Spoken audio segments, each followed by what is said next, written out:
নিউজিল্যান্ডের বিপক্ষে সিরিজ জয়ের পর এবার ম্যান অব দ্য ম্যাচ এবং ম্যান অব দ্য সিরিজ এই দুই পুরস্কারই জিতে নিল বাংলাদেশের দুই ক্রিকেটার নাজমুল হোসেন শান্ত ও নাহিদ রানা। কিউইদের বিপক্ষে সিরিজের তৃতীয় ওয়ানডে ম্যাচে ১১৯ বলে ১০৫ রানের অনবদ্য ইনিংস খেলে ম্যাচ সেরা পুরস্কার হিসেবে $১,০০০ পেয়েছেন নাজমুল হোসেন শান্ত। অন্যদিকে পুরো সিরিজ জুড়ে দুর্দান্ত বোলিংয়ের নৈপুণ্য দেখিয়ে $১,০০০ সিরিজ সেরার পুরস্কারটি নিজের করে নিয়েছেন নাহিদ রানা। শুরুতে আসা যাক শান্তর কাছে। কয়েক সিরিজ ধরে শান্ত ঠিকমতো রান করতে না পারলেও এই সিরিজের শেষ দুই ম্যাচে ছিলেন দুর্দান্ত। দ্বিতীয় ম্যাচে হাফ সেঞ্চুরি এবং তৃতীয় ম্যাচে সেঞ্চুরি।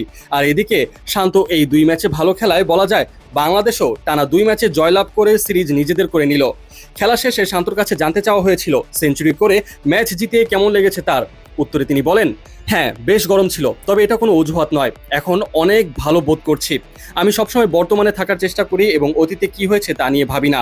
আমি শুধু আমার পরিকল্পনা অনুযায়ী খেলার এবং যতটা সম্ভব সোজা ব্যাটে খেলার চেষ্টা করেছি। অপরদিকে প্লেয়ার অব দ্য সিরিজ জিতেছেন নাহিদ রানা। আগের ম্যাচে জিতেছিলেন ম্যান অব দ্য ম্যাচের পুরস্কার। বলা যায় পরপর দুই ম্যাচে দুইবার $১,০০০ পুরস্কার পেয়েছেন তিনি। কেমন লেগেছে টানা দুইবার পুরস্কার জিতে?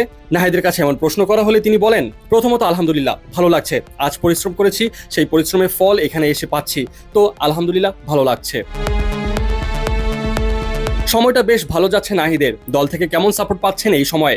নিজের প্ল্যানিং মোতাবেক নাহিদ বোলিং কি করতে পারেন? খেলা শেষে এই ব্যাপারে নাহিদ জানান, আমি সবসময় একটা জিনিস বলি এবং চেষ্টা করি যে আমার টিমে যে প্ল্যান সেটা অনুযায়ী আমাকে বোলিং করতে দিচ্ছে কিংবা আমি আমার টিমে ইম্প্যাক্টফুল পারফর্ম করতে পারছি কিনা, এই জিনিসটাই সবসময় নিজের কাছে ভালো লাগে এবং করতে পারলে অনেক খুশি হই।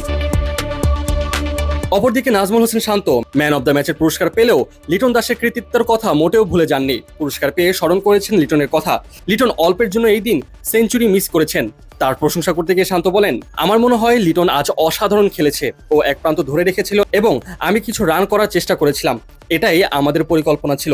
উইকেট ব্যাটিং এর জন্য সব সময় সহজ ছিল না, তবে আমরা দলের জন্য একটা বড় পার্টনারশিপ গড়ার চেষ্টা করেছি।